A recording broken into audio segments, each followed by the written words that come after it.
রং, সুর আর উচ্ছ্বাসে মুখরিত ছিল উত্তর মেসিডোনিয়ার স্ট্রুমিকা শহর। শতাব্দীর প্রাচীন ঐতিহ্যকে বুকে ধারণ করে সেখানে অনুষ্ঠিত হল বার্ষিক কার্নিভাল। বর্ণিল পোশাক, সৃজনশীল থিম আর প্রাণবন্ত নৃত্যে শহর জুড়ে ছড়িয়ে পড়ে উৎসব আমেজ। ঐতিহাসিক এই কার্নিভালের সূচনা ১৭ শতাব্দী থেকে। দীর্ঘদিনের ঐতিহ্য বহনকারী উৎসবটি স্থানীয় সংস্কৃতি এবং ঐতিহ্যের এক গুরুত্বপূর্ণ অংশ হিসেবে বিবেচিত। এবারে কার্নিভালে অংশগ্রহণকারীরা ভিন্ন ধর্মীয় নানা থিমে সেজে উপস্থিত হন।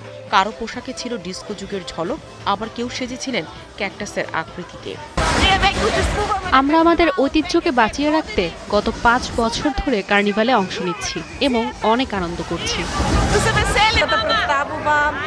মুখোশটি একটি ক্যাকটাসকে তুলে ধরে। কার্নিভালে ক্যাকটাস মুখোশটি একটি প্রতীকী। এটি বুঝিয়ে দেয় জীবন যতই কঠিন হোক না কেন শেষ পর্যন্ত সুন্দর হয়ে ওঠে। সৃজনশীলতা ও রঙিন সাজে পুরো শহর পরিণত হয় উৎসবের নগরীতে। এই কার্নিভালে স্থানীয় দলের পাশাপাশি বিভিন্ন ইউরোপীয় দেশের দলও অংশ নেয়। প্রতি বছর হাজারো পর্যটক এই সময় শহরে ভিড় করেন এই আয়োজন উপভোগ করতে। কয়েকদিনব্যাপী উৎসবের মধ্যে থাকে শিশুদের কার্নিভাল, মুখোশ প্রতিযোগিতা, সঙ্গীতা অনুষ্ঠান ও সাংস্কৃতিক পরিবেশনা।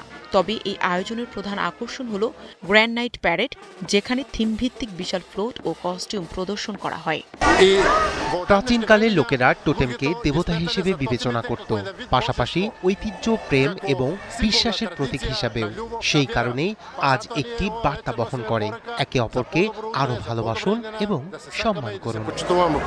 পাশাপাশি সেরা পোশাক ও পারফরমেন্সের জন্য পুরস্কার দেওয়া হয়।